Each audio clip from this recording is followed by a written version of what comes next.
aqui no nosso Ibovespa, nem mesmo os resultados interessantes do Itaú foram capazes de fazer com que a empresa abrisse o pregão no patamar positivo.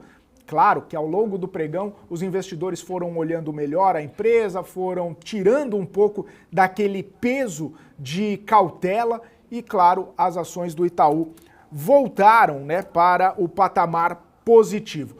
O Ibovespa no patamar negativo, começou, né, com esse patamar negativo, começou inclusive com perdas aprofundadas e aí começou a respirar quase agora, na virada do programa, na saída do BMC Stock para nosso BMC Market, o Ibovespa virou, agora sobe 0,10%, interrompendo, pelo menos por enquanto, essa sequência negativa do mês de agosto. Mas a gente viu essa história ontem, ao longo do nosso BMC Market, a gente falava sobre o patamar positivo, levemente positivo, que o Ibovespa estava empregando ao longo da nossa programação, mas acabou fechando ontem num patamar negativo. Inclusive, se a gente for olhar os candles aqui, para quem gosta de gráfico, os candles muito estranhos, né? Parece aquela história de festa estranha com gente esquisita.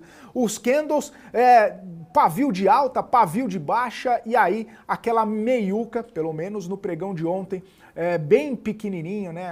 Aquela meiuquinha ali num pregão de baixa. Hoje, ao contrário, um pavio muito forte de baixa, aquele desenho de martelo bastante bonito e que os analistas gráficos adoram, mas a gente chegou lá, a gente chegou praticamente nos 117 mil pontos e retornamos aos 119 mil pontos nesse momento, e Ibovespa praticamente no 0 a 0. A gente sabe que a Vale tem um peso bastante importante, a Vale num movimento de queda importante também nessa terça-feira, trazendo essa perspectiva importada lá da China, né, com todo aquele dado da balança comercial chinesa, né, menos importações, menos exportações, mostrando essa desaceleração da economia chinesa, já colocou cautela no minério de ferro, que caiu no cenário internacional, e claro, impactando em Vale. O petróleo, que estava num patamar negativo, estava movimentando para baixo várias companhias ligadas ao setor, virou o sinal, passou a subir no meio da tarde, né, no comecinho da tarde. Petrobras, que estava caindo, virou para o patamar positivo e, claro, estava caindo bem, diga-se de passagem, mais de 1% a Vale chegou a cair hoje. Hoje, agora já sobe mais de 0,3%, 0,4%. E o Itaú, que eu comentei mais cedo, na expectativa dos resultados, um resultado bastante forte, bastante importante, estava no patamar negativo.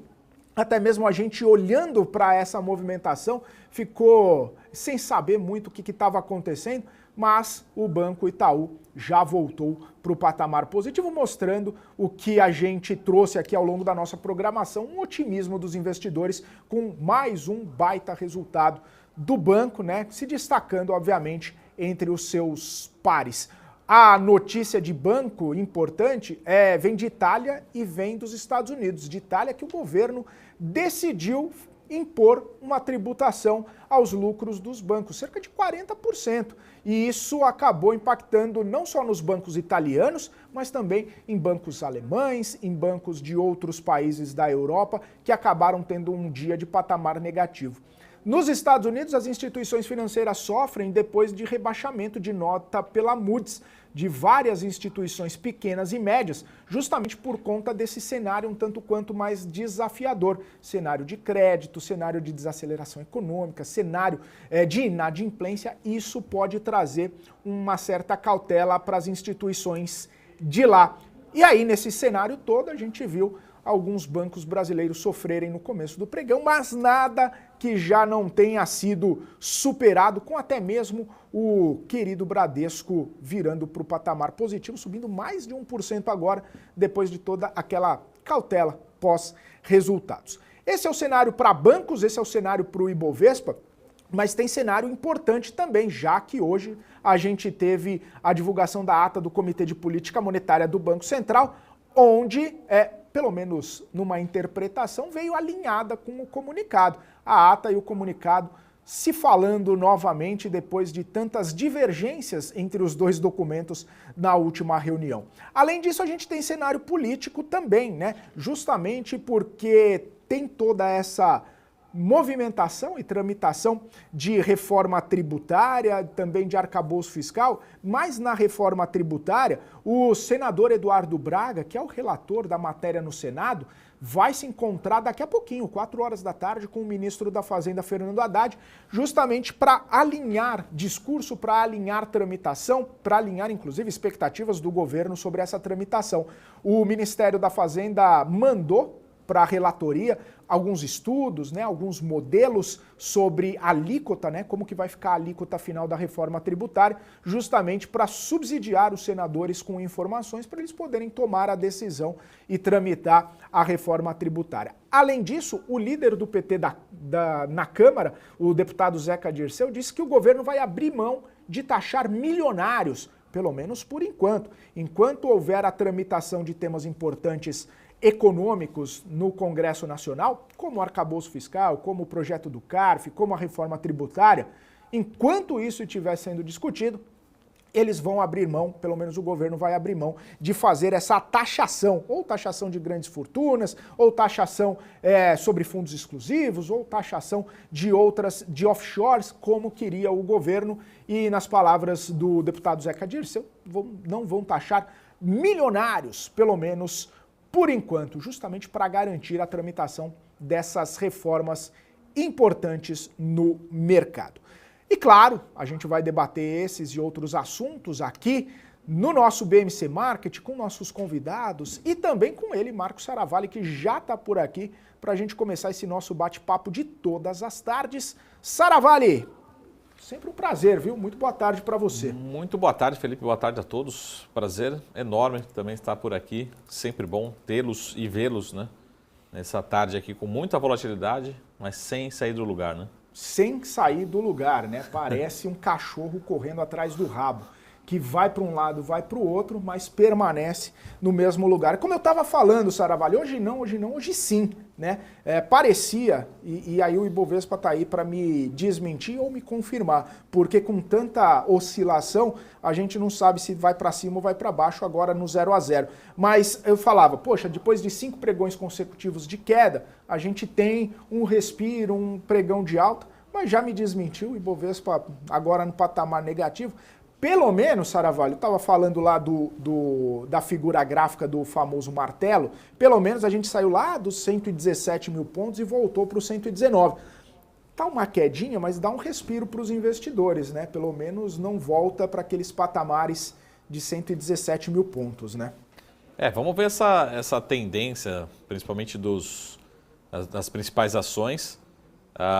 Já começamos, né, essa semana, hoje particularmente, com uma tensão com os resultados vindo do mercado internacional, nessa terça-feira, sobretudo com os resultados da balança comercial na China. Isso trouxe muita tensão para os investidores. Eu até achava que ia ter uma reação pior das ações da Vale hoje particularmente. E a gente vem batendo nessa tecla, né? Os fundamentos da Vale em termos de geração de caixa mostra que o ativo está descontado, né, e está atrasado em relação à Petrobras, em relação ao índice, e até em relação aos seus pares. Mas, ao mesmo tempo, a gente não tem um catalisador suficientemente grande, né? Pelo contrário, o que a gente vê é só uma sequência de notícias negativas vindas da China. Então, lembrando, o que é balança comercial? Geralmente a gente olha o net, né? Ou seja, a diferença, se foi positiva ou negativa, mas a gente precisa entender o seguinte, pessoal. Balança comercial na China, os dois indicadores estão ruins, né? Estão fracos. Essa é a preocupação, né? Até muita gente começando a cogitar a possibilidade de ser um PIB ainda mais fraco da atividade econômica. Então, primeiro, exportação vindo muito pior do que o mercado esperava. Isso é muito ruim, mostrando que quem está comprando da China compra muito menos. Isso é ruim para vários segmentos, mas principalmente para a siderurgia, principalmente para a Vale. E também o lado da importação, né? Se a importação também está caindo, está pior, está fraca, né? Mostrando que o consumo interno também está perdendo força, né? O resultado é uma ação da Vale que não deixa, né, o nosso Ibovespa subir com força, vai segurando o Ibovespa e continua essa tendência de lateralização, com talvez até um viés de queda na Vale. Então está faltando argumento para empurrar. Eu continuo a mesma opinião em relação à Vale, o ativo continua barato, continua descontado, mas a gente não tem esse catalisador como a gente vê ou viu em outros papéis, né? E a Petrobras, pelo contrário, né? Muita gente falando do short, mas a gente também não tem um grande argumento para ver esse papel derretendo, o seu papel entrando numa tendência de queda, como os analistas gráficos citam, né? E ele vai se sustentando ali no patamar próximo de R$30, né? Lógico que perdeu um pouco de força, mas também não tem uma força vendedora. Então, acho que aquele long short que a gente vem falando, ele está demorando muito para se concretizar, não se concretiza, olhando para o Ibovespa. E de outro lado, uma pergunta que eu não gostaria de receber do Felipe hoje é o que está acontecendo com o Itaú quando a gente fala do em relação ao Bradesco, né? Que até surpreendentemente hoje particularmente, resultado do Itaú mais um resultado espetacular, um resultado muito forte, uma execução muito boa, uma rentabilidade excepcional, dentro de toda essa incerteza. Mas Marco, inadimplência, enfim, as famílias endividadas, toda a preocupação. O que aconteceu com o ROI do Itaú, com a rentabilidade sobre o patrimônio? Subiu, né? Então, dentro de todo esse cenário, eles conseguem ter uma boa gestão da carteira de crédito, né? Conseguem ter principalmente um aumento, expansão de ROI dentro de todo o cenário de incerteza, tá? Então, para mim, eu acho que difícil justificar o desempenho do Itaú em relação ao Bradesco hoje, particularmente no dia de hoje e ao longo desses últimos dias, né? Tivemos ali uma oscilação bastante forte do Bradesco no dia do resultado, mas eu acho que tem poucos argumentos, pelo menos em termos de fundamentos, para a gente ver esse desempenho do Itaú relativamente ao Bradesco hoje, particularmente. Então, é a pergunta que eu não gostaria de receber nessa terça-feira. Ô Saravalli, você fala que não quer receber essa pergunta, mas você sabe que eu vou pegar e fazer a pergunta. Não, mas é de se estranhar, assim. Mas você vê o Itaú, se puder atualizar depois, Felipe, por favor, mas assim, o Itaú sobe 1 e o Bradesco sobe 1,20. Um resultado desse do Itaú era ou de duas uma, era tudo bem, o Bradesco pode subir 1, 2, mas se era para subir 2 o Bradesco, era para subir 5 o Itaú com esse resultado. Não faz sentido em termos de fundamentos, né? É lógico que o mercado financeiro, o mercado de capitais, a Bolsa, não está concordando com o Saravalli hoje, né? Falando, Saravalli, não estou nem aí com a sua opinião, mas essa é a opinião em termos de fundamentos, né? Se a gente pegar o seguinte, que a gente sempre fala, bate nessa tecla, né? O Bradesco hoje, ele voltou a ser tradeado, a ser negociado ali perto do valor patrimonial. Mas a gente está discutindo aqui todos os dias na BMC quanto que é o custo de capital de longo prazo do Brasil, quanto que é o CDI de longo prazo, né? A taxa de juros vai estar 10% nos próximos 5 anos, né? Nossa taxa de juros, nosso custo de capital de longo prazo, um prêmio de risco ali, enfim, sem colocar um prêmio adicional, né? Nada disso. Quanto que o Bradesco está entregando de ROI? Em torno de 11%. Estão pegando a fotografia, né? Então, na minha opinião, o Bradesco já está sendo negociado perto do que deveria ser negociado. E a gente encontra, por exemplo, por mais que ele... Marco, mas ele vai entregar uma expansão de ROI, mas quanto que vai ser? Não veio, né? Não foi no primeiro TRI, não veio no segundo TRI. Então, vamos supor que seja 11%. Então, ele está negociando um pouquinho ali acima do seu custo de capital de longo prazo, né? Só que o Itaú está entregando 2 vezes mais do que o Bradesco, né? Eu estou falando, ele está entregando, um está a entregar 11, outro entrega 21 de ROI quase. Números arredondados, próximos, né? Então, quando o Bradesco negocia uma vez, o Itaú negocia 1,4. Mas será que 1,4 não é tão barato assim? Não é tão descontado? O banco vai entregar o dobro do ROI do outro? Se eu pegar o custo de capital de 10%, quanto deveria ser negociado o Itaú? Será que não seria 2 vezes? Né? Já que ele vai entregar 2 vezes o retorno sobre o custo de capital? É uma conta simples, mas eu fico muito mais confortável. Queria, inclusive, aqui abertamente parabenizar, porque não só, mas a gente precisa entender que é uma gestão, uma execução muito bem feita, que é algo que a gente se sente desconfortável, até que acho que o Gabriel estava falando aqui no programa anterior, né? Então, assim, essa crítica, ou a crítica relativa, né, vamos dizer assim, vale do Itaú contra o Bradesco, vale do Itaú contra a Santander. Mas é impressionante o resultado. E, na minha opinião, de novo, eu acho que no médio e longo prazo o Itaú deveria ser negociado a pelo menos 1,8, 2 vezes o valor patrimonial, o que poderia falar de 50%, 60% de upside. Agora o Bradesco, na minha opinião, não vai ser negociado a 1,4, não faz sentido.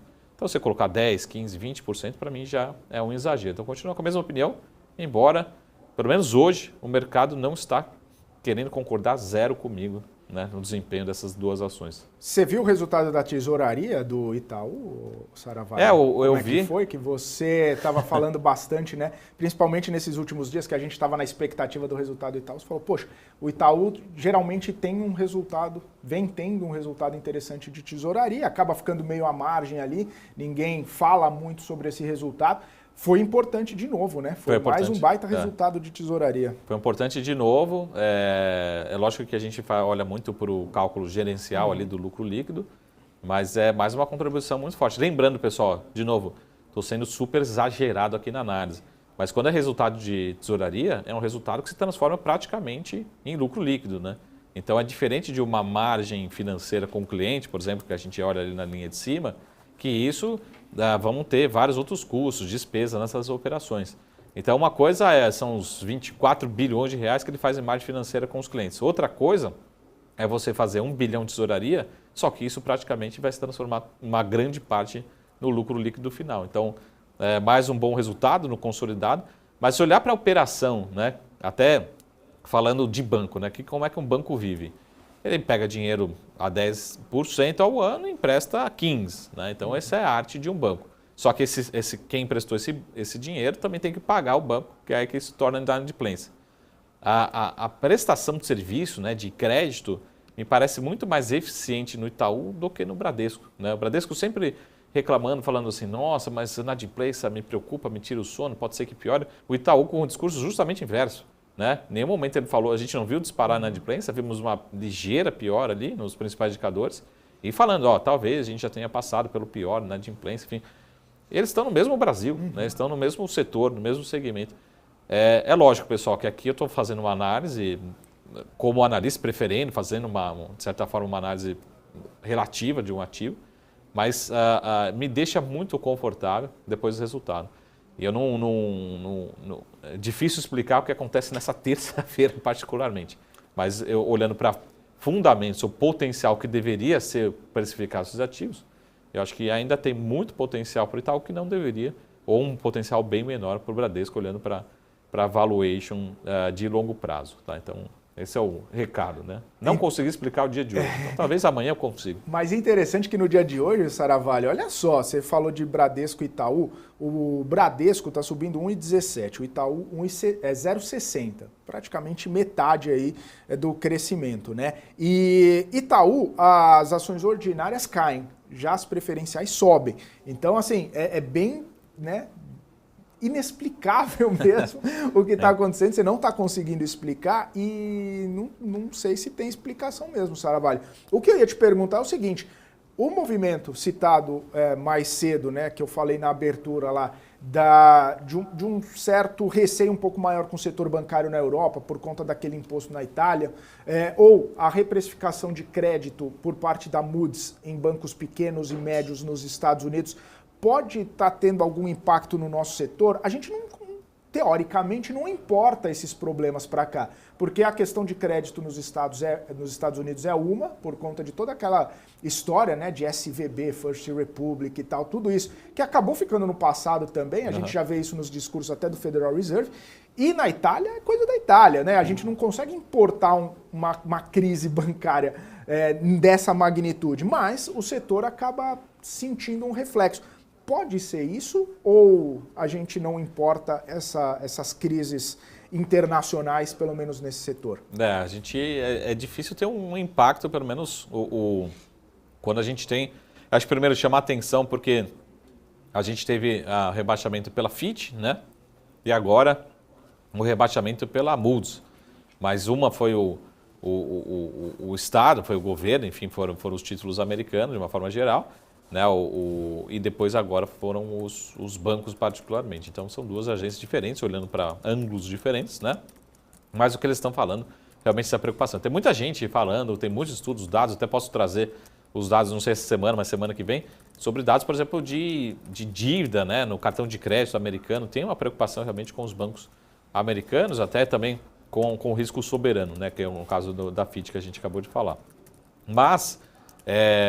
não vejo impacto no Itaú, no Bradesco, não tem como se traduzir. O que pode acontecer é talvez, né, dentro dessa preocupação global de trazer uma maior percepção de risco para bancos, sobretudo bancos americanos, acabar se traduzindo para aquele banco que talvez seja o maior, o mais exposto internacionalmente, enfim, o que é mais exposto à América Latina, que é o Itaú, então talvez possa trazer uma pressão. Então essa precificação, na minha opinião, não esteja acontecendo completamente hoje, né, dos resultados, né, particularmente do Itaú. Então essa leitura de contágio existe, mas muito marginal e talvez uma questão de rebalanceamento de carteiras, mas não acredito que tenha nenhum grande impacto no custo de capital, por exemplo. O custo de capital, pelo contrário, né, a gente viu a FIT elevando o Brasil aqui, né, a nossa nota, lembrando que, consequentemente, acaba elevando a nota de várias empresas, principalmente dos bancos. Então, não vejo dificuldade, pelo contrário. Acho que no médio prazo, daqui a 6 meses, 12 meses, a gente vai ver os nossos bancos captando lá fora, mas a custos mais baixos, né? Eu espero essa expectativa, né, em relação ao custo de captação internacional dos bancos brasileiros. Uma notícia boa, mas particularmente talvez estejamos sendo contagiados aí por notícias internacionais, mas volto a dizer, para quem está chegando agora, não consigo ainda explicar o movimento de Itaú relativamente a Bradesco, particularmente hoje, depois desse resultado espetacular do Itaú, em termos de rentabilidade mesmo para acionista, né? Impressionante. E eu esperava, acordei e falei, uma coisa é, tudo bem, você vai falar, Marco, mas não veio surpreendendo positivamente, dentro das expectativas. Isso é uma coisa. Mas também não posso reconhecer, né, esquecer, que a fotografia é muito forte, né? Então, por mais que tenha vindo, talvez, dentro das expectativas ou ligeiramente acima, mas o resultado continua muito, muito forte. Lembrando que o Itaú, assim como outros bancos, já foram precificados dentro desse múltiplo que eu estou falando, principalmente o Itaú, né? Mais próximo de 2 vezes. Então, acho que tem cenário, na medida dos próximos 6, 12 meses, né? Por isso que eu falo, se a gente olhar para a projeção, eu vejo hoje muito mais upside, com muito mais conforto entre os 3 bancos privados, no Itaú, do que no Bradesco e no Santander, tá? Não espero também que o Bradesco passe sua vida inteira entregando ROI de 11%, 12%, né? Mas é difícil agora, nesse momento, eu tenho uma certeza muito maior, mais confortável, né? Uma probabilidade muito maior, daqui a 2, 3, 5 anos, o Itaú continuar com o seu retorno perto de 20%, do que o Bradesco ir buscar os 15%, 18%, né? Qual que é a chance, probabilidade do ROI do Bradesco voltar para 18%? Hoje acho que é nula, né? Acho que não existe. Agora, o do Itaú manter perto dos 20% é muito grande, né? Principalmente depois desses 2 últimos resultados, né? A fotografia do Itaú é uma fotografia nítida, clara, né? Bonita, ao ar livre. E a fotografia dos outros bancos parece que está um pouco desfocada, né? Uma luz meio...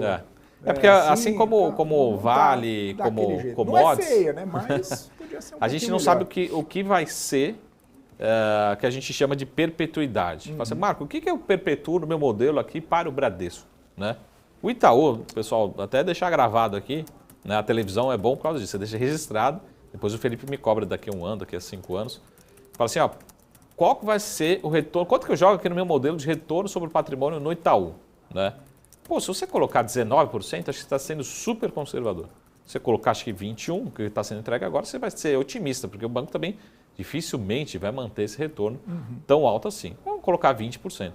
Agora, o que é o retorno na perpetuidade do Bradesco? Essa que é a dúvida. O Bradesco já teve 18% ali, fechou o gap muito próximo ali do Itaú, e agora despencou nos últimos 2 trimestres, mas não tem sinalização de recuperar, pelo menos forte, né? O que eu esperava até, inclusive, nesse resultado do Bradesco, eu falei, não, ele vai recuperar uma parte grande, mas não recuperou quase nada, a distância continuou muito grande. Então, essa que é a dúvida, né? E por hora não tenho resposta, né? Até deixar o canal aberto aqui para os executivos do Itaú e Bradesco, mas principalmente do Bradesco, para vir nos trazer aqui, para o público da BMC, né, que está nos assistindo, o quanto que pode ser um retorno sobre o patrimônio do Bradesco no longo prazo. Então, no longo prazo, estou falando 2023, que a gente consegue projetar 23, talvez até 24. Mas o quanto que eu posso considerar, né, trabalhando aí com custo de capital perto de 10% no longo prazo de Brasil. Então, essa é uma provocação, de novo. Então, para terminar esse bloco, Felipe, termino o bloco sem 2 respostas, né? Primeiro, sem a resposta do que está acontecendo hoje, não consigo explicar. Eu esperaria uma reação muito mais forte de Itaú, né? Pelo menos no relativo. E segundo, o que trabalham com uma perpetuidade no Bradesco? Ainda não tem uma projeção, né?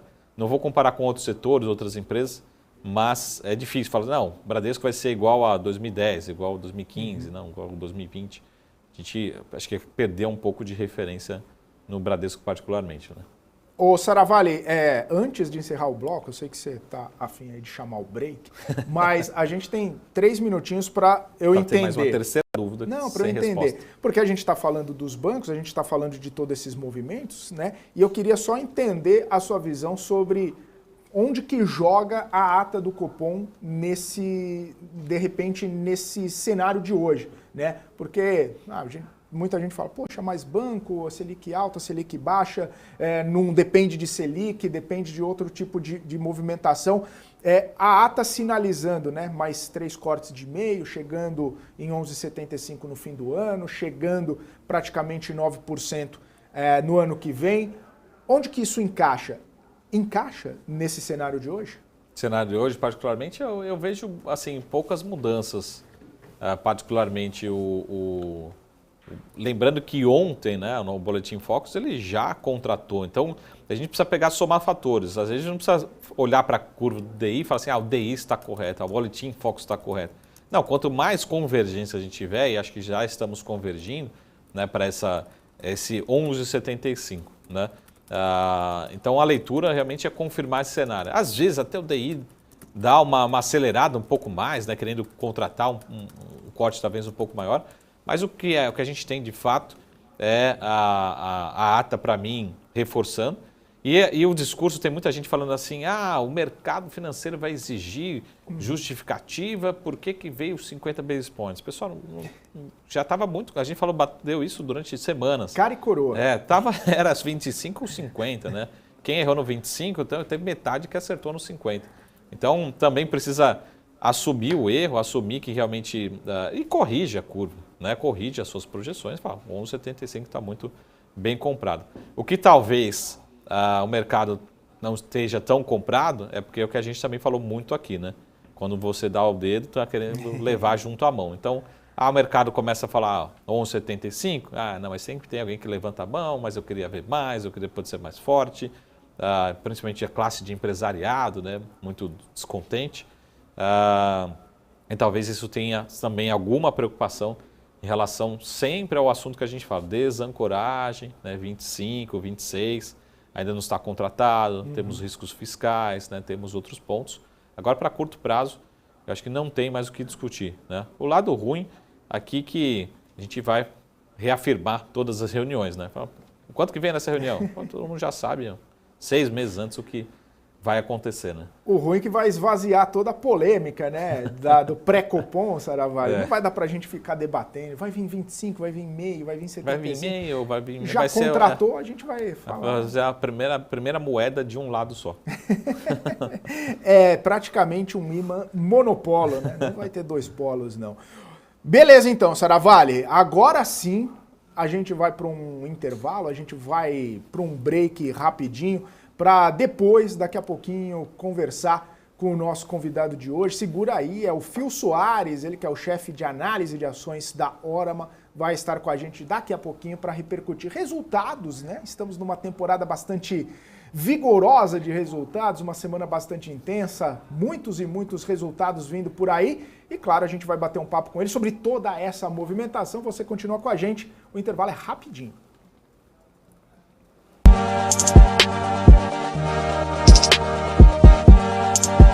O que impacta a economia e o mercado global. Aqui no BMC News você acompanha em tempo real a abertura do mercado e todas as movimentações do mundo dos investimentos. Notícias acompanhadas de opiniões de grandes especialistas para ajudar você na melhor tomada de decisão na hora de investir. Eu, Paula Moraes, estarei com você de segunda a sexta, às 9h30 da manhã, no BMC News. BMC News. Informação que gera valor.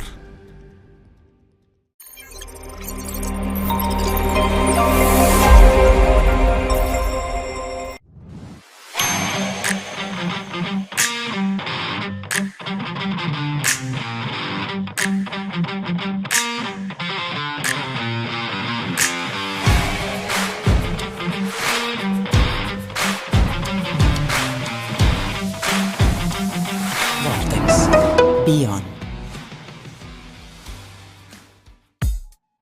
Tesouro Direto. Tenho certeza que você já ouviu falar nele. Mas você sabe o que ele é? Esse é o quadro BMC Explica e o tema de hoje é Tesouro Direto. Bom, nada mais é do que um programa do governo brasileiro em parceria com a B3 que permite que pessoas físicas invistam diretamente em títulos públicos emitidos pelo Tesouro Nacional, bastando apenas ter uma conta num banco ou em uma corretora habilitada pelo Tesouro Direto. O Tesouro Nacional oferece títulos com diferentes tipos de rentabilidade, atreladas tanto à variação da inflação do país mais uma taxa real, a Selic, ou a uma taxa pré-fixada. Esses títulos são uma das formas do governo de captar recursos para financiar as atividades e projetos.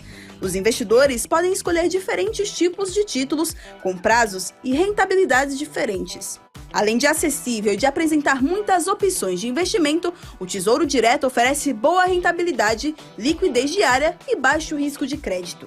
O investidor pode ficar até o final do prazo contratado ou até mesmo sair antes do prazo. No entanto, se sair antes, a rentabilidade pode oscilar, resultando ou em ganho maior do que o planejado ou até mesmo em perdas.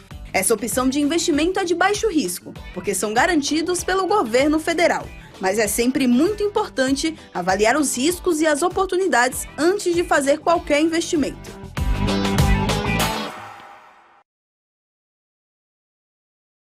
A minha vida foi e é marcada por grandes histórias, sonhos, objetivos, conquistas. Me chamam de narrador de emoções. Mas, na verdade, eu narro escolhas que mudaram vidas, inclusive a minha. Por isso, eu escolhi a EQI Investimentos, o parceiro que me orienta na hora de investir e que me dá autonomia para conquistar meus objetivos. EQI Investimentos. Invista em suas escolhas.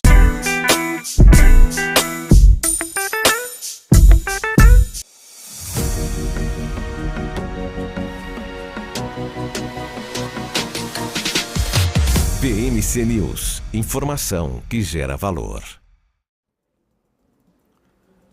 Muito bem, de volta aqui na programação BMC Market ao vivo, 3 horas e 3 minutos. Seguimos monitorando o mercado financeiro, seguimos olhando aqui todas as informações, todas as empresas que sobem e que descem aqui. A gente tem um movimento bastante interessante no setor educacional, o setor educacional ganhando um pouco de fôlego nesse pregão, principalmente subsidiado aí com uma queda na curva de juros, a curva de juros fechando, né, principalmente na ponta mais curta, praticamente 0,5% aqui, bem curtinha, daí acelerando um pouco mais na ponta longa, mais de 1%. Esse fechamento de curva ajuda algumas empresas um pouco mais sensíveis, né, aos juros e inclusive um cenário um pouco melhor aí para essas companhias, além que a gente tem também a Apivida subindo aí praticamente 4% depois de uma reprecificação, né? O JP Morgan falando que preço-alvo de Apivida aí é R$6 com recomendação de compra, falando que a empresa caminha aí para um cenário de redução de sinistralidade, mesmo que isso acabe arriscando a base de beneficiários com reajustes nos preços que vem realizando isso, segundo o JP Morgan. O JP Morgan, inclusive, fazendo várias reprecificações, falou de Pets, falou de Apivida, enfim, uma série de mudanças, né, de perspectivas em relação a várias companhias aqui do Ibovespa. Bom, para a gente falar um pouco a respeito de toda essa movimentação do Ibovespa, de tentar entender um pouco também a observação dos resultados que têm saído nos últimos dias e que vão sair a partir dos próximos dias também, vamos chamar aqui o Phil Soares, chefe de análise de ações da Orma Investimentos. O Phil já está aqui conosco. Muito boa tarde, meu caro, sempre um prazer falar contigo. Olá, boa tarde a todos. Também igualmente por aqui, é um prazer estar com vocês. Ô Phil, eu estava conversando mais cedo, né, no primeiro bloco aqui com o Marco Saravalli, e ele disse que não sabe responder essa movimentação dos bancos nessa terça-feira. Claro que a gente tem o resultado do Itaú, a gente tem essa comparação com o Bradesco que foi bastante penalizado depois da divulgação dos resultados, e a gente tem um cenário um pouco mais turbulento para bancos lá fora. E aí eu queria entender a sua visão, o que está acontecendo nesse cenário, o que você está monitorando nesse setor financeiro, se a gente importa uma crise do setor financeiro lá de fora, se a gente só é sustentado pelos nossos números, pelo nosso cenário por aqui, se tem o componente Copom aí nesse balaio. Como que você está vendo esse setor nesse momento, Phil? Então, com certeza a questão lá de fora faz preço aqui, né? Mas a nossa perspectiva aqui na hora é de que o que vem resultando aí na volatilidade dos preços dos bancos e no resultado também é majoritariamente aí o alto endividamento das famílias, alto endividamento das pequenas empresas, né? E uma situação bancária em que você tem bancos reduzindo a oferta de crédito, né? Então reduzindo a alavancagem operacional e ao mesmo tempo ainda com índices de inadimplência muito altos, né? Então destaque aí para Bradesco e Santander, que têm demonstrado os maiores altos aí nos índices de inadimplência, nos provisionamentos e os ROIs mais baixos aí nos últimos trimestres, né? Até por causa do posicionamento deles, que é muito focado mais em pessoa física com a renda mais baixa e pequenas empresas, né? Que isso aqui é o nicho mais afetado aí. Enquanto a gente vê um Banco do Brasil e Itaú, né, que tem uma carteira de crédito um pouco mais premium, o Banco do Brasil com uma participação muito grande aí de funcionário público, com resultados aí bastante satisfatórios, né? Então o Itaú, por exemplo, que a gente teve a divulgação na noite de ontem, o Itaú, a gente observou um aumento na inadimplência de 0,3%, né? Então foi de 2,7% para 3%, então um aumento aí de 10%, que é um aumento substancial, mas muito abaixo dos aumentos que a gente viu em Bradesco e Santander aí com acima de 100%, né, nos últimos 12 meses. E um provisionamento também, que é um aumento de 23% aí no provisionamento, mas ainda muito abaixo do que a gente observou nos bancos que estão balanço mais deteriorado. Você falando em termos de volatilidade hoje, né, o que a gente teve de noticiário mesmo foi a divulgação do resultado do Itaú, que vem subindo 0,36 nesse momento aí, né? Apesar do resultado ter sido muito bom, não foi nada além do esperado. A gente teve a notícia de que a Redcar bateu a Cielo como a maior operadora aí de maquininha do país, mas não acreditamos que isso aí faça um grande preço aí no pregão de hoje, e o resultado foi excelente, mas muito dentro do esperado, e tanto é que a gente está com o Itaú aí dos bancões sendo a instituição que está com o maior múltiplo, como sempre foi, né, tradicionalmente. Ô Phil, muito boa tarde. Em relação a, mantendo a questão da carteira de crédito, por que assim, qual que é o motivo do Bradesco e Santander tá tão diferente do Itaú, no sentido assim, parece que o Bradesco e o Santander não estão sabendo ou tem uma dificuldade em conceder crédito, né? Ou conceder crédito para, enfim, devedores diferentes, assim, parece até que está escolhendo, né? Porque a qualidade é diferente, principalmente quando a gente fala, como você falou, da inadimplência, né? Será que o Bradesco e o Santander estão desaprendendo, ou o Itaú aprendeu alguma coisa nova, em trazer menos risco, a melhor qualidade da carteira? E até acho que o CEO do Itaú falou um pouquinho, né? Falou assim, o Itaú está segurando a carteira, está sendo mais seletivo, e ele falou, não é o caso, a gente vai voltar a acelerar, crescer. Por que está tendo tanta diferença assim em termos de qualidade realmente de carteira? O que pode estar acontecendo no Itaú que não está acontecendo no Bradesco, ou o que está acontecendo no Bradesco não está acontecendo no Itaú? Para se traduzir isso também, principalmente na visão de inadimplência, sabendo que talvez atuam no mesmo mercado, no mesmo Brasil, enfim, talvez os mesmos clientes em alguns momentos. Olha, a gente vê a principal componente para essa disparidade como o mix de serviço, né, e o mix de nicho também, né. O Santander e Bradesco são focados em nichos muito mais expostos aí à atividade econômica Brasil, né, falando aí de varejo, né, de pessoa física e também de pequena e média empresa.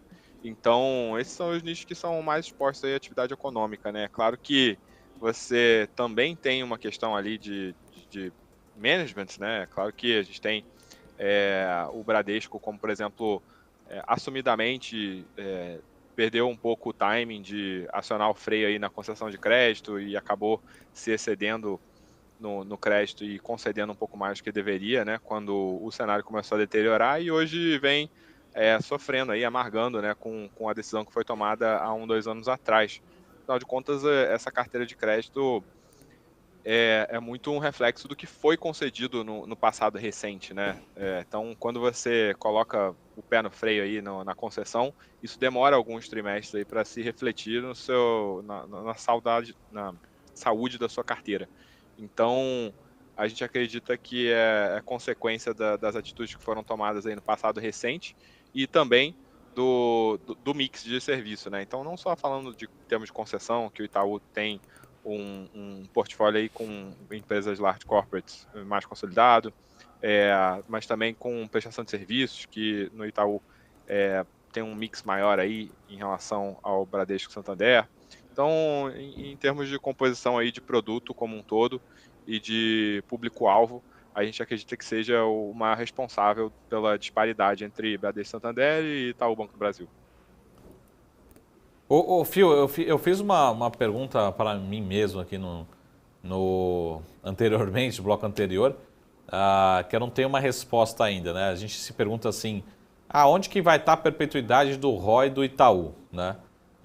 Todo mundo falava que era 18, 19, 20 e não para de subir, já está quase 21%, mesmo todo cenário desafiador, né? Mas se a gente errar aqui e falar que daqui a 5 anos vai estar 19, acho que não vamos errar tanto, né? Agora, a pergunta é, onde que vai estar o ROI do Bradesco daqui a 3, 4 anos, né? A pergunta que eu fiz para o Felipe, assim, parece que a gente perdeu um pouco de referência, né? O quanto que você acha que é o justo para trabalhar com perpetuidade para o Bradesco, tendo visto esses últimos resultados?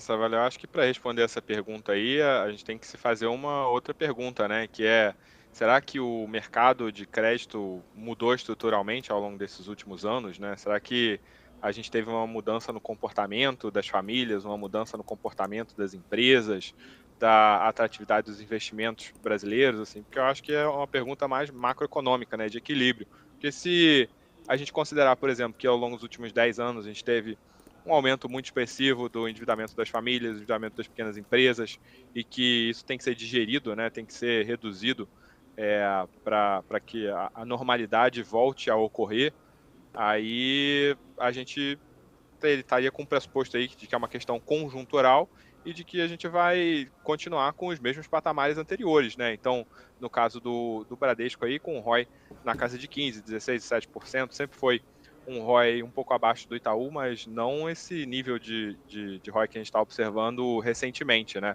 Eu, pessoalmente, acredito que a questão seja muito mais conjuntural do que estrutural, tá? Não pessoalmente, assim, aí, eu falando uma opinião minha, né?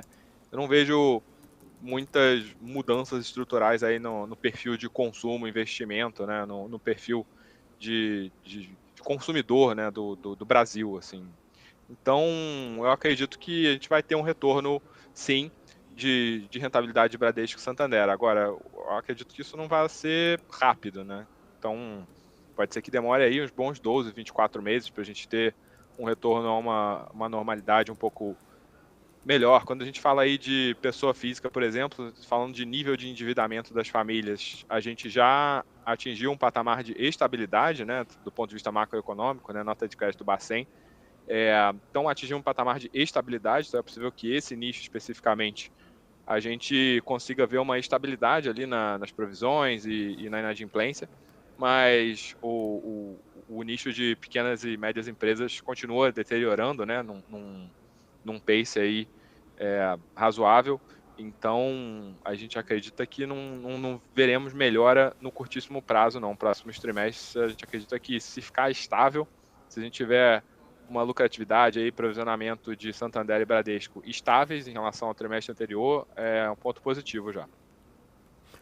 Ô Fio, e aí pensando, né, a gente já viu o Santander, já viu o Bradesco, já viu o Itaú, amanhã a gente tem Banco do Brasil, né? O que a gente pode projetar, né? Algo mais parecido na linha assim, de Itaú, de trazer um resultado, mesmo que em linha, mais forte, robusto, de acordo com o que vem sendo trazido nos últimos trimestres? Ou de repente vai ter alguma surpresa? Você pode observar alguma surpresa assim nesse resultado de Banco do Brasil, porque também é muito aguardado, né? Embora a gente sempre fale, né? Tem o desconto por conta de incerteza, por conta de possibilidades e tal, mas Banco do Brasil tem sido uma baita empresa aí nos últimos trimestres, nesse ano também sustentando uma alta bastante importante, né? Juntamente com a Petrobras, que a gente sempre fala ali, e essa empresa estatal. Como que você avalia, né, essa possibilidade de resultado? Deve vir ali mais próximo do que a gente viu com o Itaú? Deve vir mais próximo que a gente viu nos outros bancos? Qual que é a sua expectativa? É importante ressaltar aqui no caso do Banco do Brasil a participação muito grande no agro, né? Mais de 20% aí da concessão do Banco do Brasil é focada nesse nicho e o ROI muito vantajoso que a gente tem observado nos últimos trimestres é muito motivado pelo bom desempenho do setor agrícola. A gente acredita que isso vai continuar, mas a gente está observando aí preço de milho, preço de soja dando uma estabilizada, dando uma reduzida. É claro que os níveis de preço que a gente estava observando ao longo do ano passado, início desse ano, não são sustentáveis, claramente, né? A gente teve uma alta muito robusta e agora um retorno pequeno. Já vemos na situação aí de crédito, já vemos alguns fundos de agrícola, né? Os FIAGROS, com um problema num crédito ou em outro crédito. Então, um iniciozinho ali de digestão da euforia toda que foi organizada ao longo dos últimos anos. Então, nós aqui na hora achamos que o resultado do Banco do Brasil vem bastante bom, sim. Acreditamos que não venha igual ao primeiro trimestre de 23, acreditamos no ROI abaixo de 20, em função do início de provisionamento aí de crédito agrícola. Ainda um número muito bom, um cenário muito bom, agrícola muito forte, mas o cenário que a gente tinha nos trimestres anteriores era de uma euforia que, na nossa concepção, é insustentável. Então, acreditamos numa normalização, ainda que em patamares muito vantajosos ainda, uma normalização desse nicho agrícola. Frio, só para a gente acompanhar também o pregão de hoje, particularmente, né, um dos setores em destaque tem sido o setor de educação, particularmente. De uma forma geral, a gente ainda vai acompanhar alguns resultados ao longo desse finalzinho de temporada de balanço. E aí também fica aquela dúvida, né? Hoje a gente teve a ata, se teve um impacto da ata na curva de juros, mas de certa forma, acho que em bloco, né, o setor tem se destacado. Como é que vocês estão com essa visão, ou se tem alguma preferência, né, entre as ações listadas em bolsa aqui para o setor de educação particularmente? Então, o setor de educação, realmente, o destaque foi muito grande ao longo dessa primeira pernada aí de alta que a gente teve com o ciclo de queda de juros. A gente está com Estácio, Ânima subindo na casa de 120%, 130% aí nos últimos 3 meses, então desempenho muito robusto. A gente vê como um excelente veículo aí para surfar fechamento de curva, né? Então são empresas que em geral estão bastante endividadas, tem muita exposição aí quando você fala de natureza de negócio, muita exposição à atividade econômica Brasil, renda disponível. Então é o papel que a gente tinha, por exemplo, Via Varejo, Magalu, são companhias, te dando um paralelo aqui, né? São companhias que também eram utilizadas como um veículo de surfar atividade econômica, surfar um fechamento de curva, mas a situação do varejo, a gente está observando aí uma questão tributária, comercial, internacional muito conturbada, então educação não tem essa componente, né? A gente vê aí um setor educacional que passou por um período de muito ataque, né? Especialmente de iniciativas online, de players pequenos, uma narrativa de desvalorização do diploma, mas que vem reagindo aí de uma forma bastante satisfatória, em especial mudando de nicho, né? Então o nicho de medicina despontando como um grande gerador de receita aí, de EBITDA, né? Tanto na Estácio quanto na Ânima, que são os dois destaques aqui para esse nicho. Aqui na Hora a gente gosta muito de Ânima, tá? É uma empresa que, dentro do circuito aqui, Ânima e Estácio, que na nossa concepção são as que têm o melhor produto, a melhor marca, a Ânima é extremamente mais endividada, muito em função da aquisição da Laureate, que foi feita muito com dívida, né? E posteriormente um operacional financeiro que não correspondeu. Então, uma alavancagem muito elevada, com certeza tem aí um potencial de se beneficiar mais de fechamento de curva. Então, gostamos bastante de Ânima. Estácio, excelente empresa também, mas o nível de endividamento mais pé no chão fez com que o mercado premiasse mais rápido a Estácio. Então, vemos uma competência equivalente aí em termos operacionais de produto e no momento a nossa recomendação para a entrada no setor educacional é Ânima. Agora, a gente tem essa recomendação com muito cuidado, né? Afinal de contas, o setor educacional como um todo, como eu tinha mencionado aqui, muito exposto à atividade econômica, empresas muito endividadas, então uma volatilidade no preço da ação muito alta, né? E em particular o nosso cliente aqui na Órama às vezes não tem muita tolerância em relação a isso, mas como case para carregar aí próximos 2, 3 anos, a gente gosta bastante do setor como um todo e Ânima em particular. Muito bom. Pode falar, Felipe. Não, eu ia falar com o Fio, porque nesse cenário aí de educação, né, a gente vê esses movimentos também sustentados. A gente viu, né, ao longo dos últimos tempos, expectativa de corte de juros, e aí isso acabou sustentando. Você acha, Fio, que de repente esses programas aí de governo, de repente um Desenrola, de repente o novo FIES, de repente essa possibilidade do juro continuar caindo, tudo isso continua dando sustentação? Você falou, né? Tem muita volatilidade para carregar, de repente não é para tanta coisa assim, mas olhando para, de repente, uma temporada de resultado, de repente um começo de ano que tem mais entrada de alunos, enfim, para um trade um pouco mais curto assim, de repente tem uma possibilidade maior por conta dessa conjuntura, desse cenário mesmo. Claro que você já explicou aí alguns dos motivos e também, né, as preferências do setor, mas eu queria só entender um pouco mais, de repente tempo, de repente carregar quanto, como que tá esse pensamento, né? Olha, a gente tem refletido muito em relação ao que colocar e o que não colocar como uma resposta aí ao início do ciclo de fechamento, né? A gente já teve um repricing de bolsa bem relevante aí ao longo dos meses de maio e junho, até um retorno parcial. Então, estávamos raciocinando acerca disso hoje mesmo. É curioso a gente ter tido o início de corte de juros, né, do ciclo de corte de juros aí com o número que o mercado esperava aí como seja o número maior aí das duas possibilidades, e ao mesmo tempo a gente tem um índice que hoje está no acumulado do mês aí caindo 2,20, na abertura estava caindo até mais, né, estava caindo 3,5. É uma reação que a gente não esperava. A gente, pessoalmente aqui, a gente tem se posicionado e recomendado para os nossos clientes se posicionar aqui na Órama através de veículos, sim, expostos à atividade econômica Brasil, mas dominantes seus mercados, blue chip, pouco endividamento, porque a gente ainda vê esse repricing aí como não muito estável, assim, não muito confiável do ponto de vista de curtíssimo prazo. Então, estamos com a cabeça aqui de colocar Vivara, Arezzo, Redditor, empresas dominantes que têm uma situação ali que talvez o micro não possa ser a melhor condição histórica, como por exemplo Redditor. O setor inteiro está passando por uma reorganização aí, uma reposição de perspectiva de investimento, mas a companhia tem um posicionamento estratégico ali que dentro do setor é espetacular. Então, assim, a gente vê educação como um bom play para surfar uma alta de curto prazo da bolsa como um todo, sim. Vemos aqui, se é uma bolsa se o índice subir 5, 8, 10%, a gente acredita que o papel de educação pode subir 40%, 50% com tranquilidade.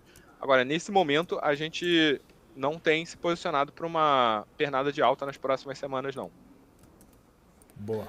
Ô, Fio, só para fazer um momento consultoria aqui, né? A gente está terminando a temporada de balanço, só que parece que todas as empresas, né, uma parte muito grande deixou para esses últimos dias.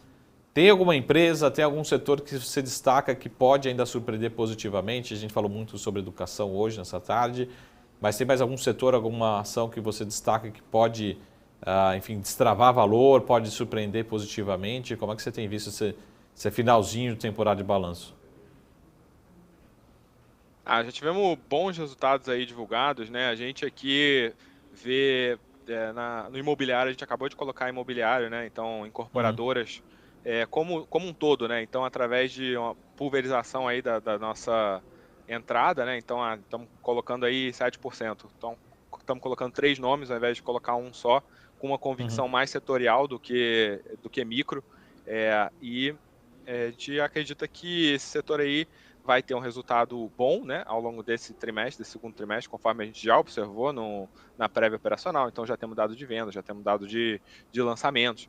E a tendência para os próximos trimestres também é melhorar. Então, assim como educação é outro setor que a gente vê até como um veículo até melhor para você se expor aí à atividade econômica Brasil. A gente teve o setor, uma enxugada boa aí no cenário competitivo para esse setor como um todo, né, por causa da inflação de custos que a gente teve muito pesada ao longo do ano passado, com muitos pequenos e médios quebrando e saindo do mercado. Então, um mercado razoavelmente limpo para as grandes e organizadas se beneficiarem, é isso que a gente está observando. Então, nossa perspectiva aqui é de resultado bom em geral. Estamos de olho aí em EZTEC, que é uma companhia que o mercado vem punindo recentemente e sempre foi premiada, né? Sempre foi ali pau a pau com a Cyrela como melhores rentabilidades, melhor governança, melhor estratégia.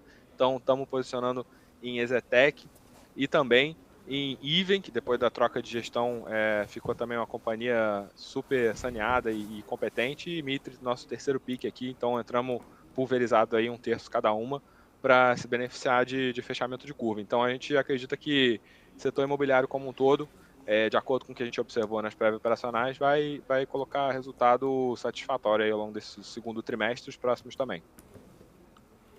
Muito bom. Ô Fio, só para fazer aquela pergunta do dia e também aquela pergunta impossível, né, que o mercado fica se questionando o quanto já está no preço, não só para a curva DI, né, agora com essa ata do Copom de hoje, mas por Ibovespa, né?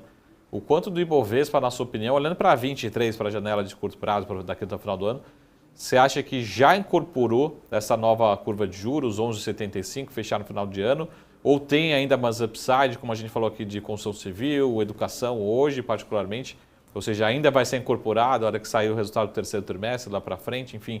Acho que essa é a pergunta unindo o macro, né, a decisão do Copom na semana passada com o Ibovespa, né, depois dessa sequência de alta desses últimos meses.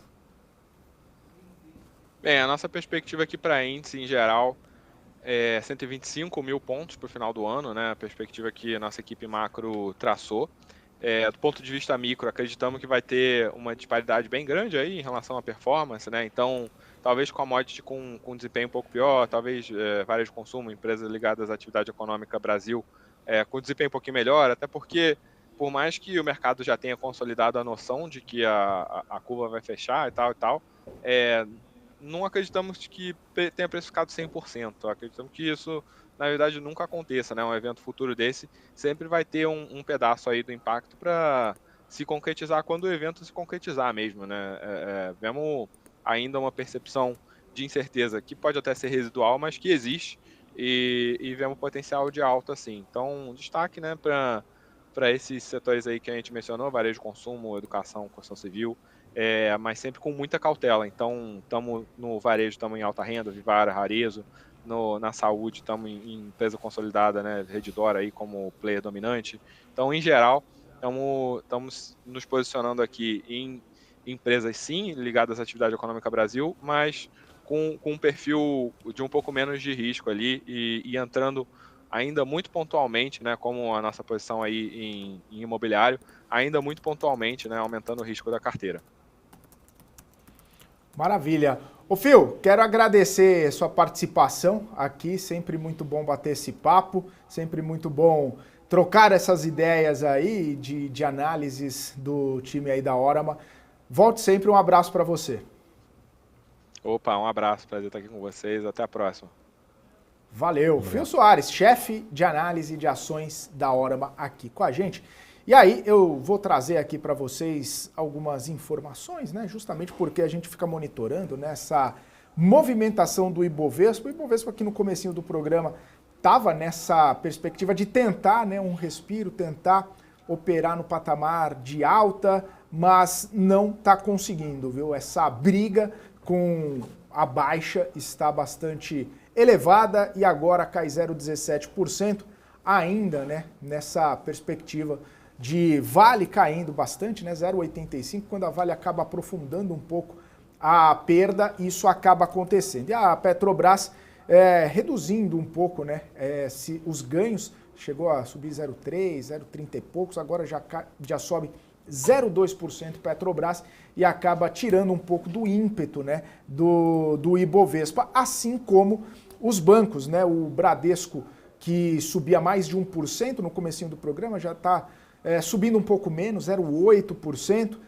O Itaú também, né, já subindo 0,11% agora, depois de tentar ganhar um pouco mais de fôlego, subir 0,6% no comecinho da tarde. Agora as ações arrefecendo, perdendo um pouco desse fôlego. E claro, né, a gente sabe, Vale, Petrobras, grandes bancos acabam sendo grande composição do índice do Ibovespa, e com essa perda de fôlego, com essa perda de vontade de algumas dessas ações, isso acaba mexendo, né, obviamente, com a precificação do Ibovespa, trazendo nessa perspectiva de um pouco mais de queda, né, essa queda virando, né, do patamar positivo, indo para o patamar negativo. Interessante que eu trouxe, né, uma reprecificação do JP Morgan para a Apivida, e a Apivida é a empresa que mais sobe nesse momento, 5,24%. JP Morgan colocou, né, o preço-alvo de R$ 6,00 para a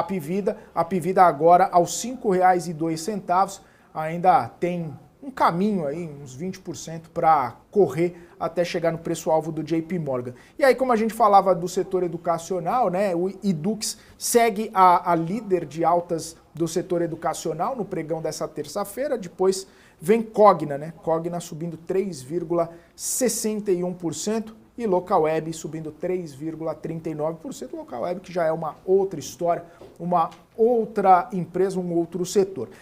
Nas quedas, a gente tem Dexco, né, liderando, né, continua liderando as perdas, assim como Pets, que cai 4,65%. Depois a gente tem um bloco ali de siderurgia com Gerdau e Gerdau Metalúrgica caindo cerca de 3% neste momento. É uma movimentação bastante importante, né? A gente falou, claro, toda essa situação envolvendo China, a gente falou de toda essa situação envolvendo a balança comercial lá na China, e isso impactando algumas empresas do setor de mineração e siderurgia, Gerdau, uma delas. Bom, são 3h33, a gente vai agora para um rápido intervalo, daqui a pouquinho a gente está de volta com mais análises, mais observações do Marcos Saravalli a respeito dessa movimentação do mercado, projeções também. Continue com a gente, o intervalo é rapidinho.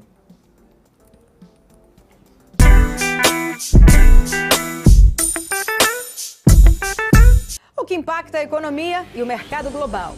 Aqui no BMC News você acompanha em tempo real a abertura do mercado e todas as movimentações do mundo dos investimentos. Notícias acompanhadas de opiniões de grandes especialistas para ajudar você na melhor tomada de decisão na hora de investir.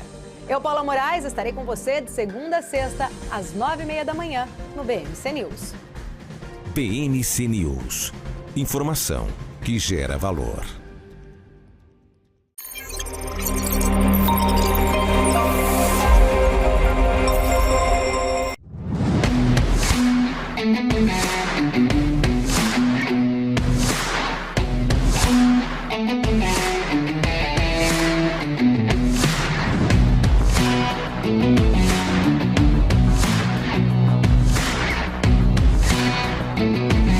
Vortex. Beyond. COI, você sabe o que eles são? Esse é o tema do BMC Explica de hoje.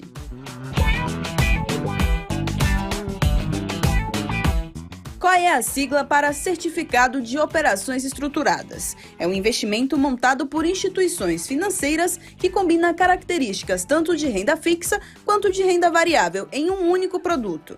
Na prática, o COI pode ser aplicado em diferentes ativos, como ações, moedas, commodities, entre outros. A rentabilidade do COI pode ser atrelada a diferentes indicadores, como a inflação, a taxa de juros ou o desempenho de determinado ativo financeiro. Além disso, o COI pode ter diferentes estruturas de remuneração, que podem incluir uma taxa pré-fixada ou pós-fixada. O investidor deve escolher o COI de acordo com seu perfil de investimentos.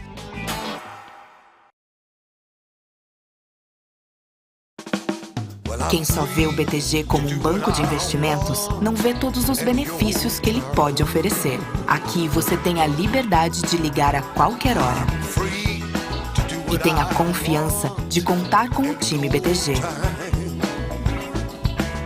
é você no controle da sua vida financeira de um jeito simples e compatível com a sua rotina. O BTG reconhece quem é você e está pronto para potencializar a sua trajetória.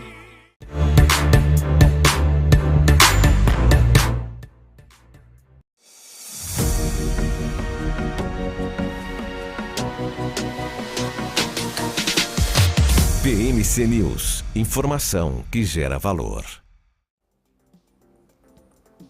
Muito bem, de volta aqui na programação BMC Market ao vivo, 3 horas e 36 minutos. A gente olhando a movimentação do mercado financeiro, também repercutindo aqui várias das movimentações. Eu quero já falar com o Saravalli, porque a gente estava falando bastante a respeito dos bancos, né, Saravalli, principalmente agora na última conversa que a gente teve com o Fio. Eu perguntei um pouco da percepção dele sobre Banco do Brasil. Amanhã, né, a gente vai ter bastante coisa para comentar sobre banco.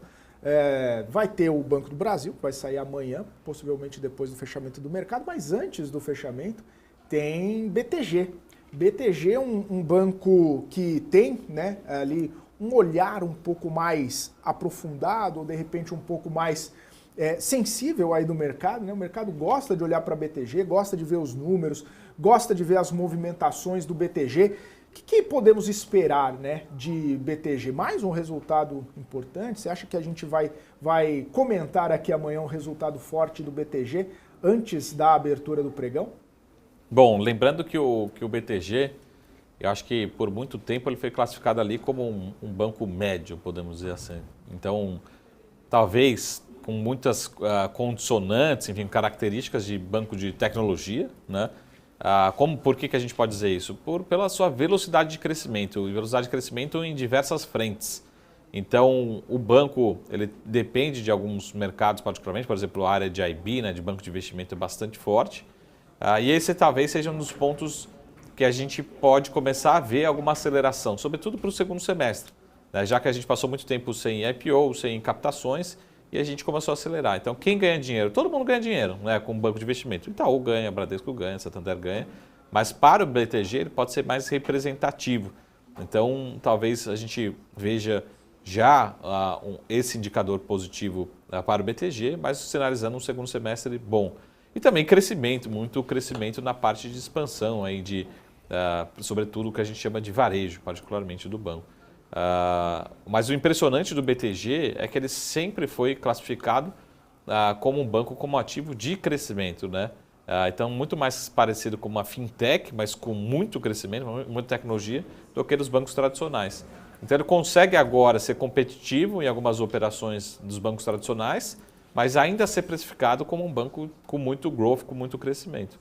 Então, se olhar para os múltiplos do BTG particularmente, acho que é isso que também a gente vai confirmar durante essa semana, quando sair o resultado, as características se mantêm, mas a precificação continua sendo muito mais parecida de uma fintech com muito crescimento do que de um banco tradicional. Por que esses números? Porque, como eu falei aqui no primeiro bloco, Bradesco é negociado ali perto de uma vez patrimonial, que eu acho bem justo, tá? Talvez com um pouquinho de upside.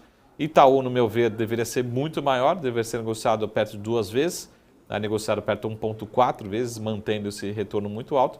Mas o BTG ele consegue entregar retorno alto, consegue entregar crescimento em diversas verticais, mas ele é negociado a 2,8, 2,9 vezes, né, valor patrimonial.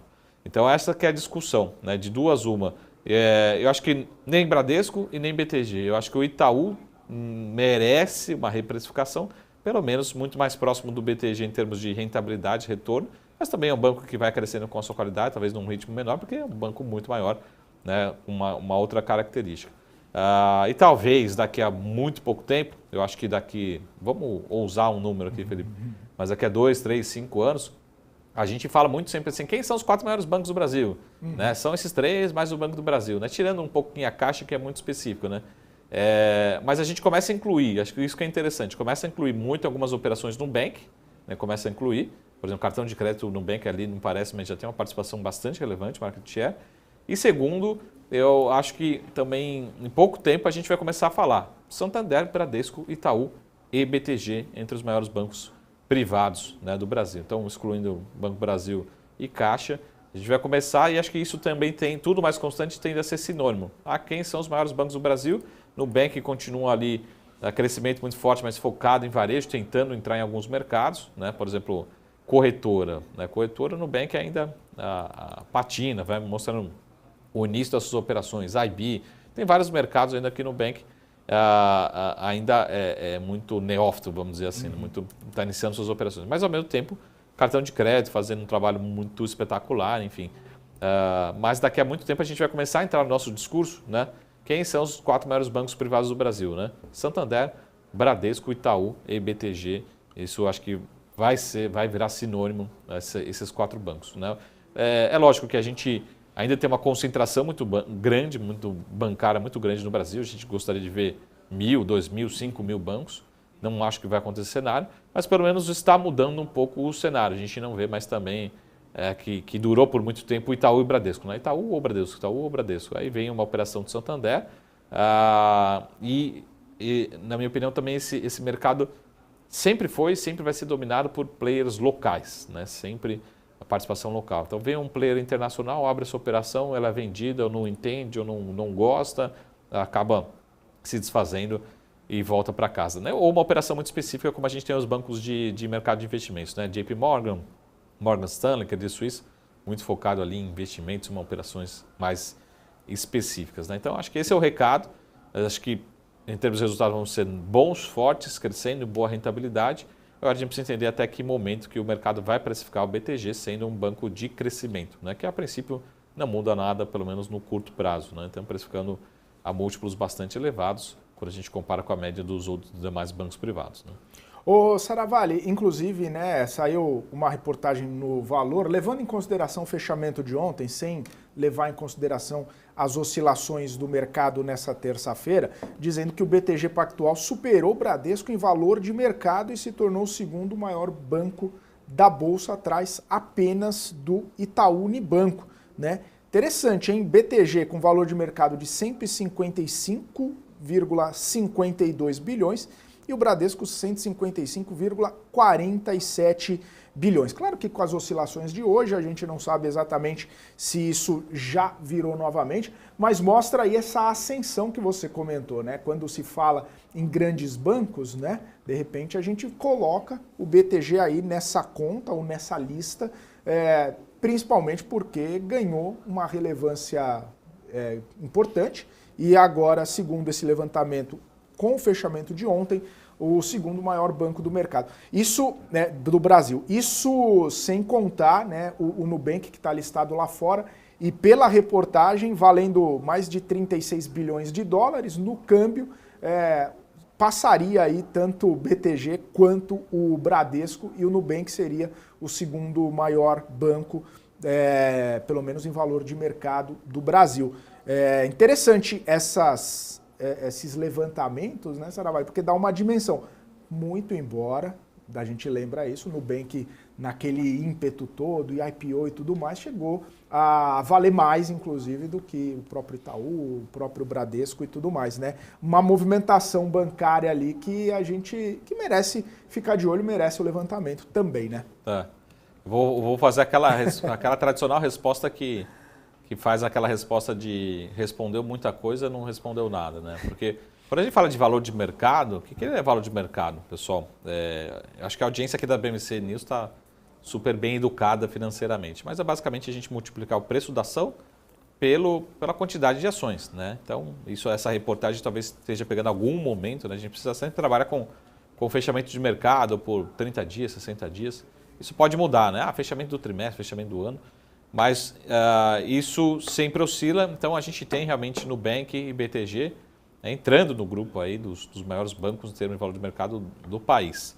Agora, o que é valor de mercado? Ele não quer dizer muita coisa quando você vai falar assim, pô, mas quem que tem o maior patrimônio, né? Quem tem a maior quantidade de retorno sobre esse patrimônio, quem tem a maior quantidade de lucro, quem tem a maior quantidade de clientes, né? Então é uma soma de fatores, é difícil dizer, né? Quando a gente fala assim, pô, quem que é uma briga, qualquer segmento, mas esse, como é um segmento que tem muita informação, tem muito cliente, tem muitas contas, né?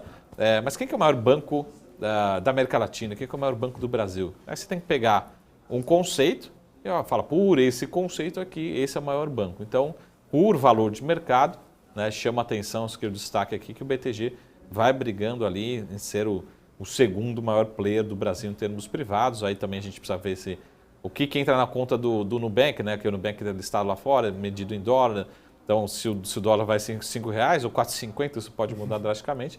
Mas o importante é que não só bancos, mas em outros mercados, e aí também parabenizar não só essa atual gestão, mas todas as gestões anteriores do Banco Central, principalmente do Banco Central, que sempre estimulou a maior competição em diversos setores. Tá?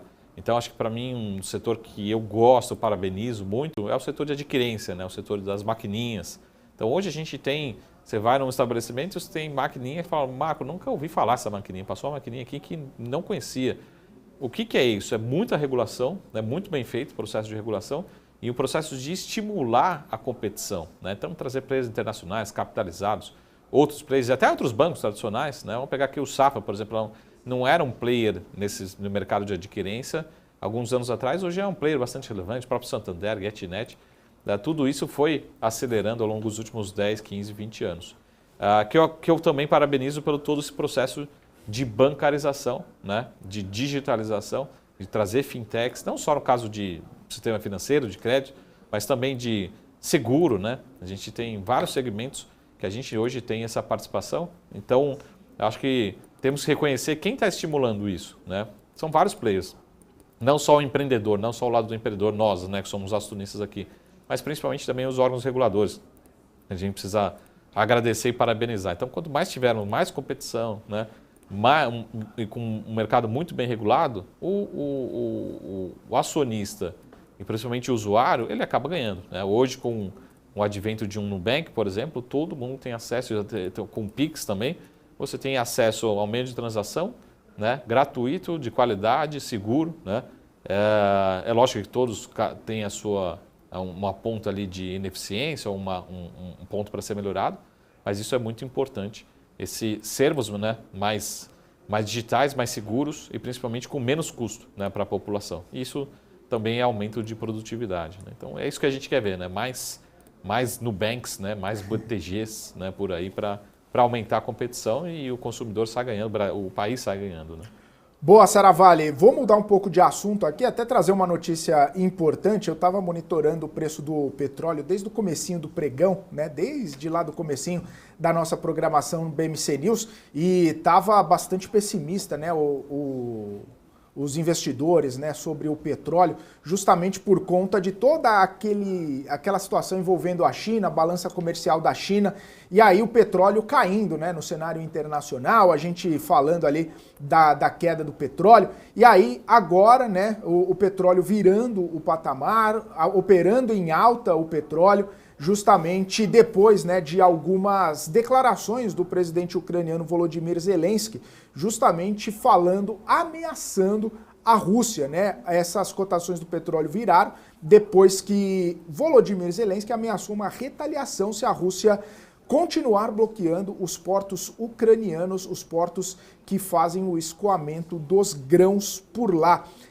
Segundo uma reportagem, inclusive, da Bloomberg, né, Zelensky teria dito, né, que poderia retaliar, partir para mais retaliações contra a Rússia, e isso acabou desencadeando novas compras no mercado futuro, na medida em que traders avaliavam a possibilidade de interrupções no fornecimento do petróleo russo. E aí, né, claro que o petróleo virou o patamar, passando de queda, estava cerca de uns $83 até mesmo o barril, agora sendo negociado aos $86 o barril do petróleo Brent, que é referência para a Petrobras, entre outras companhias aqui do Brasil, e isso, né, motivando aí também uma melhora de perspectiva para o setor aqui no Brasil, seja para a Petrobras, que a gente falou agora há pouco, inclusive, que está nesse patamar de alta, claro que arrefecendo um pouco o ímpeto de ganho, mas continua num patamar de alta, assim como outras empresas. O Marco Saravalli, queria ouvir o seu comentário, né, porque a gente estava falando do petróleo, que claro impacta em Petrobras, mas outras companhias também acabam tendo uma melhora na expectativa, principalmente quando a gente fala das Junior Oil, né? E também, lembrando que tem resultado, né? 3R Petróleo vai divulgar resultado. O mercado, claro, já vai precificando, subindo nesse momento. Queria saber sua percepção aí, que a gente sempre fala de Petrobras, a gente fala dos pares e tudo mais. Como que está essa percepção num dia de hoje, onde começou bastante pessimismo para os contratos futuros de petróleo e já virou com notícias vindas do leste europeu? Bom, primeiro a gente acho que tem que olhar, a gente olha muito para o lado da receita, né? O que é a receita?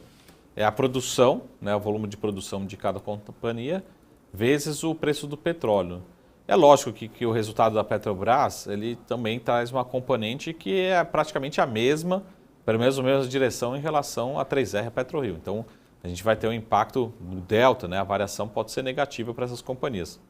Agora, o que a Petrobras, o que a PetroRio, o que a 3R vai sinalizar é que os investimentos feitos, né? Ou seja, da porteira para dentro, ou seja, todo o trabalho de aumentar a produtividade tem sido muito bem feito, né? O lifting cost, ou seja, a redução dos custos de exploração, tem se traduzido em margens e geração de caixa muito forte desses setores, né? Então, olhando para o cenário internacional, até inclusive o que a gente tem falado muito aqui no marketing, é que a gente está vendo consistentemente revisões para cima do preço do petróleo. O que pode assustar são notícias como hoje, com a balança comercial chinesa, mas mesmo assim, num patamar ainda bastante saudável para as companhias brasileiras, e a gente vê muito mais a volatilidade em outras commodities, mais commodities como, por exemplo, o minério de ferro, do que no caso do petróleo. Então, a gente vai continuar essa discussão, né? Inclusive tivemos hoje acompanhando algumas agências internacionais revisando seus preços do petróleo, mostrando que deveremos pelo menos ficar nesses patamares daqui até o final do ano, ao longo dos próximos meses.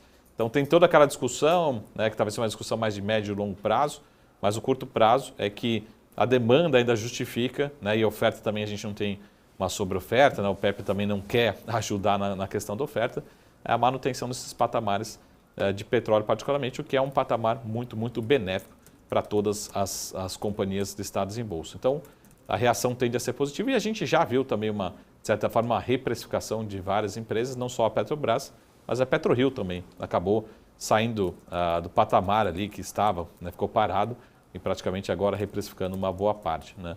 Então, ainda são empresas que dependem ainda também de um fator de câmbio, né, particularmente, mas lembrando também que o câmbio tem apresentado uma maior desvalorização nesse curto prazo, o nosso real também deve ajudar nas expectativas para o terceiro trimestre particularmente, não só para o segundo trimestre, né? Maravilha, Saravalli. Então, vamos para as considerações finais. Quais os destaques aí dessa terça-feira e o que olhar para a quarta-feira nesse finalzinho do nosso programa? Bom, a gente tem ainda a temporada de balanços, né, terminando.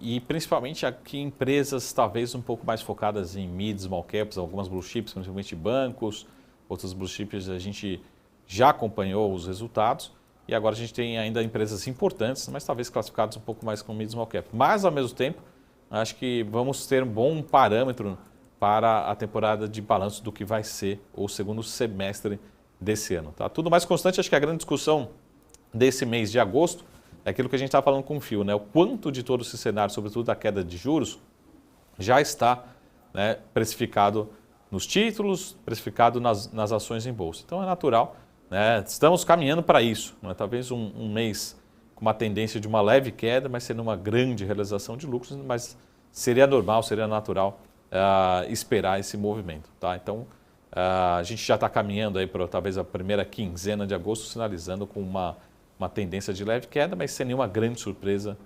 E o que continua sendo a surpresa é uma fraqueza muito grande, sobretudo da economia chinesa, que acho que talvez esse seja o grande assunto daqui até o final do ano. E nada de estímulo, né, Saravalli? Até agora, nada daquela surpreendente, injeção eficiente. Injeção de grana ou estímulo ou qualquer coisa que o valha para tentar, né, dar um ânimo um pouco maior para a economia chinesa. É isso então, meu caro. Amanhã estamos juntos novamente. Até amanhã. Valeu, é isso aí. Marcos Saravalli e eu voltamos amanhã com todas as informações, tudo que está mexendo com o mercado financeiro, todas as informações, análises, grandes convidados aqui no nosso BMC Market. Eu agradeço a você que esteve aqui na nossa companhia, agradeço a audiência, você que nos acompanha na TV, também no nosso canal do YouTube, no portal da BMC News, também dentro do Profit da Nelogica. Muito obrigado e pela sua audiência, você também que nos acompanha nas redes sociais, continue com a gente, porque agora vem o closing fechando o mercado com os principais destaques do dia e eu volto amanhã a partir das 2h30 da tarde. Um forte abraço, até amanhã, tchau, tchau.